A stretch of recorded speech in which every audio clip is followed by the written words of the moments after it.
Hi! నేను రీసెంట్‌గా ఒక వీడియో చూసాను. ఒక పీడియాట్రిషియన్ యాపిల్ ప్యూరీ గురించి మాట్లాడారు. ఈ యాపిల్ ప్యూరీని మనం స్టీమ్ చేసి ఇస్తున్నాం కదా! అలా ఇవ్వడం కరెక్ట్ కాదు పిల్లలకి అని. దాని టేస్ట్ కూడా మారిపోతుంది. పిల్లలు తినడానికి అంత ఇష్టపడరని. అది నిజమే. మా బాబుకి కూడా నేను ఇచ్చినప్పుడు యాపిల్ ప్యూరీ ఎలా అని యూట్యూబ్‌లో సెర్చ్ చేసి ఇచ్చేదాన్ని. వాడు అంత ఇష్టంగా ఏం తినేవాడు కాదు. వాటర్ మిలన్ ఇవన్నీ ఇష్టంగా తాగేవాడేమో కానీ యాపిల్ ప్యూరీని మాత్రం అంత ఇష్టంగా తీసుకునేవాడు కాదు. సో, మనం ఇచ్చేదే పిల్లలకి మంచి జరగాలనే ఫ్రూట్స్ ఇస్తాం కదా!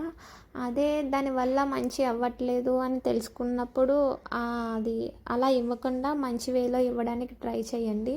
యాపిల్‌ని స్టీమ్ చేయొచ్చా లేదా అన్న విషయాన్ని ఒకసారి మీ పీడియాట్రిషియన్‌ని కూడా కనుక్కొని ఇవ్వడానికి ట్రై చేయండి. ఎందుకంటే యాపిల్ అనేది మంచి ఫ్రూట్ కదా! సో, మంచి వేలోనే ఇద్దాం.